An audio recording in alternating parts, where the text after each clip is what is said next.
Assalamu alaikum dear children. Today we will start the chapter algebraic expressions. Last year हम इसका already एक introduction ले चुके हैं 6th क्लास में, तो उसी इंट्रोडक्शन से हम फिर से एक बार रिकॉल करते हैं and then will proceed our chapter. algebraic expressions क्या होते हैं? any variable and constant when they are bound with any four operations like addition, multiplication, division or subtraction, then those expressions is known as algebraic expression.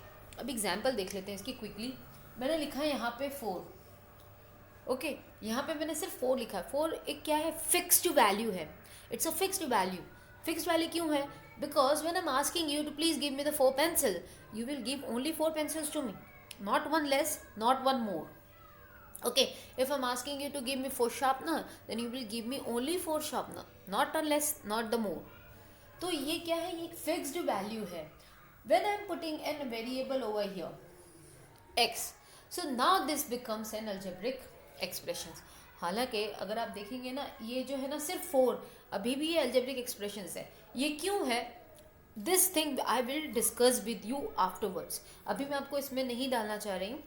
ये 4 भी एक algebraic expressions है. ये क्यों है? I will discuss with you afterwards.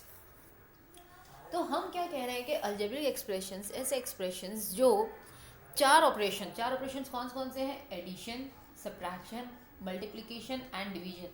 इन चारों में से कोई भी ऑपरेशन से जो लिंक हो जाए, उनके बीच में अगर बाउंडेशन आ जाती है इन चीज़ों में से किसी की भी, then that expression is known as algebraic expression. अब जैसे यहाँ पे देखते हैं क्या है? 4x. तो 4 और x के बीच में क्या हो रहा है? Multiply. Then it's an algebraic expressions.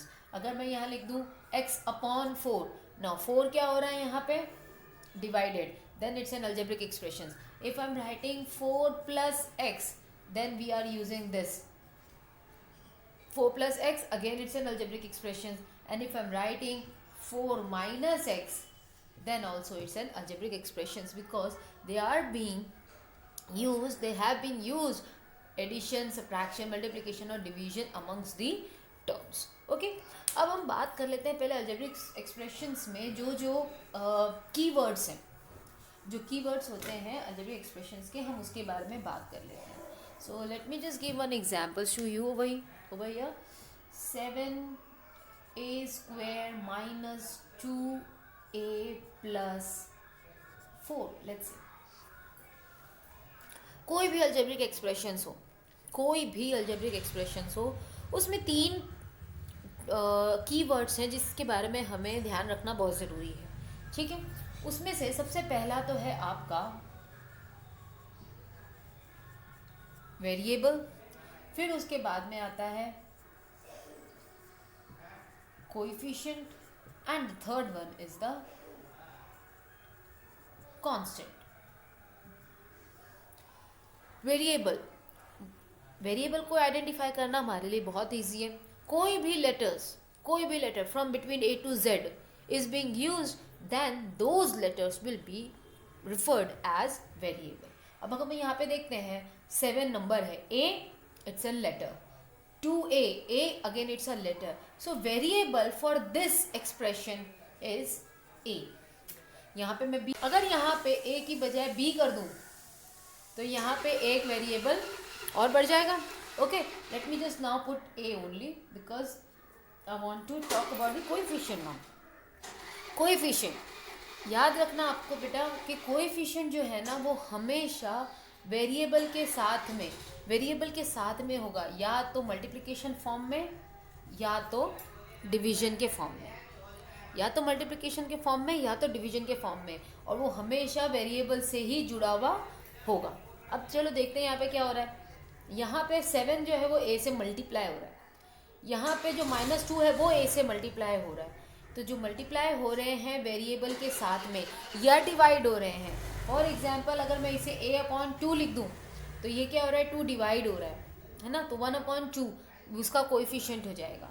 But now let me just right only simple 2 -2. फिर हम बात करते हैं कोएफिशिएंट. तो कोएफिशिएंट को एक्सप्रेस कैसे किया जाए? कोएफिशिएंट जिस वेरिएबल के लिए पूछा जाए उसी वेरिएबल के लिए आपको बताना होगा, है ना। अगर मैं पूछूं आपको just give me the coefficient of A, अब मैं आपसे पूछूं कि सिर्फ मुझे ए का कोएफिशिएंट दो, तो आप यहाँ पे देखते हो कि यहाँ पे क्या है, ए और ए का स्क्वायर, तो वो ए नहीं है, हमें सिर्फ ए का कोएफिशिएंट लेना है। तो यहाँ पे हम देख रहे हैं कि वो ए यहाँ पर है, तो ए के साथ में जो टर्म मल्टीप्लाई हो रहा हो या डिवाइड हो रहा हो, वो पूरा term along with the sign have to be written, sign के साथ में, साइन को कभी नहीं भूलना है। अब यहाँ ए है, ए के साथ में जो टर्म है वो क्या मल्टीप्लाई हो रहा है, और मल्टीप्लाई क्या हो रहा है 2 विद द साइन नेगेटिव, तो ए का कोएफिशिएंट क्या हो जाएगा -2। अब बात करते हैं, अगर मैंने पूछा आपसे कि what will be the coefficient of A square, तब आप सिर्फ ए स्क्वायर पे कॉन्सेंट्रेट करेंगे, तो ये है ए स्क्वायर, और ए स्क्वायर का कोएफिशिएंट क्या है 7। समटाइम इट हैपेंस कि आपको न्यूमेरिकल कोएफिशिएंट पूछे जाते हैं या सिर्फ जनरल कोएफिशिएंट्स पूछे जाते हैं। एक बार उस चीज़ के लिए प्लीज़ एक बार बात कर लेते हैं। लेट्स से -3xyz, ठीक है। अब मैंने आपसे पूछा कि let me just ask you coefficient of y, और फिर एक मैं पूछ रही हूँ numerical coefficient of y। Question दोनों में थोड़ा सा डिफरेंस है, आपको इस चीज़ का ध्यान देना है, ठीक है। जब मैं सिर्फ आपसे कह रही हूँ कि कोएफिशिएंट ऑफ y, सिंपल है, क्या करना है आपको y को हाइड कर लो। ये मैंने y को कर लिया हाइड, क्या बच रहा है अभी यहाँ पे -3xz, तो इसका कोएफिशिएंट ऑफ y क्या हो जाएगा -3xz, क्योंकि कोएफिशिएंट की बात हो रही है, तो जिसका कोएफिशिएंट पूछा जा रहा है उसे हम क्या कर देते हैं, हाइड कर देते हैं। अगर इस वाले एक्सप्रेशंस की बात करते हैं, ए का कोएफिशिएंट चाहिए, ए को हाइड कर दो उस पर्टिकुलर टर्म के लिए, ए को हाइड कर दिया तो क्या आ गया -2, यहाँ पे मैंने y को हाइड कर दिया तो क्या बचा -3xz। अब जब मैंने पूछा न्यूमेरिकल कोएफिशिएंट, इसका मतलब वो कोएफिशिएंट जो नंबर्स में हो ऑफ y, तब आपका सिर्फ और सिर्फ -3 लिखा जाएगा। गेटिंग? अगर न्यूमेरिकल पूछा जाए तो सिर्फ नंबर्स के ही कोएफिशिएंट, नंबर्स जो होंगे वो कोएफिशिएंट लिखना है, और अगर डायरेक्टली कोएफिशिएंट पूछ लिया जाए जिस भी वेरिएबल का, तो उस टर्म के लिए उस वेरिएबल को हाइड कर दो, जो बचा हुआ है वो उसका कोएफिशिएंट होगा along with the sign. Okay, now let's talk about the final keyword for this, that is constant. Constant ऐसा टर्म जिसमें वेरिएबल ना हो। यहाँ पे वेरिएबल है, यहाँ पे वेरिएबल है, पर यहाँ पे वेरिएबल नहीं है, तो इसका कांस्टेंट क्या होगा 4। अब जैसे कि हम बात करते हैं ना कांस्टेंट टर्म की, तो please just be careful for it कि कांस्टेंट और कोएफिशिएंट ये दो ऐसी चीज़ है जहाँ पे आपको साइन बहुत इंपॉर्टेंट होते हैं, साइन को बहुत ज़रूरी ध्यान रखना। वेरिएबल के लिए आपको नहीं, वेरिएबल आप सिंपली x है, y है, z है, आपने बस वो लिख दिया, वो वेरिएबल है। लेकिन जब बात कोएफिशिएंट की आ जाए या कांस्टेंट की आ जाए, तो वहाँ पे साइन बहुत इंपॉर्टेंट होती है। यहाँ पे 4 के साथ में साइन जो है ना पॉजिटिव है, इसलिए हमने नहीं लिखा। अगर यहाँ नेगेटिव होता ना -4, तो आपको कांस्टेंट में आपको पूरा क्या लिखना होता, -4। Getting? Now after we have talked about the variable, coefficient and constant, अब हम कुछ एक और चीज़ के बारे में बात करेंगे, what are the terms, terms क्या होते हैं। So let's talk about now terms. We will keep this expressions as an example. हम इसी expressions को use कर लेंगे for our example. So let's put like plus only. Okay, terms क्या होते हैं। एक ये अलजेब्रिक एक्सप्रेशन है, मैंने क्या कहा था, जो मल्टीप्लाई हो या फिर डिवाइड हो, है ना, ये एक टर्म है, ये एक टर्म है, और ये भी एक टर्म है।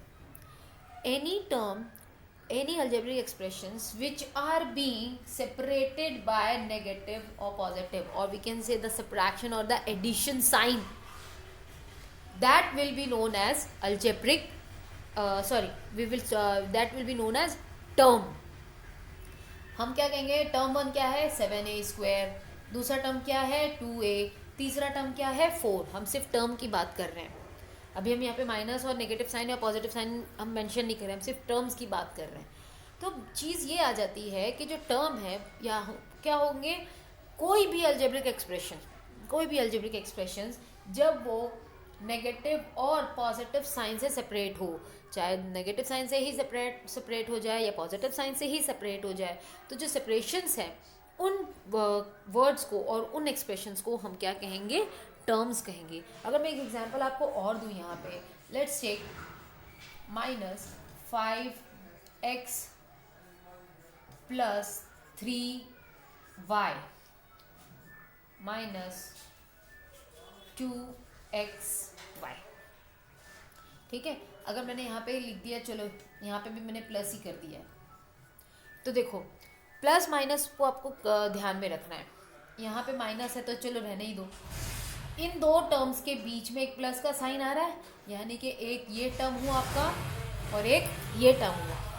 इसके और इसके बीच में एक प्लस का साइन आ रहा है, मतलब आपका एक ये टर्म रह गया है और एक ये फाइनल टर्म हो गया।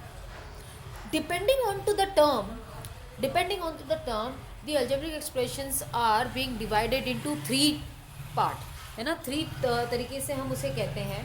The first one is known as monomial, the second one is known as binomial, and the third one is known as trinomial. And as the name suggest, जैसा कि नेम सजेस्ट कर रहा है ना, क्या होगा, मोनोमियल में सिर्फ एक टर्म होगा, बाइनोमियल में 2 टर्म्स होंगी, ट्राइनोमियल में 3 टर्म्स होंगे। इसके एग्जाम्पल अगर लिखेंगे तो लेट्स से -5y प्लस 4, अगर आप इतना भी लिखते हो तभी मोनोमियल कहलाया जाएगा।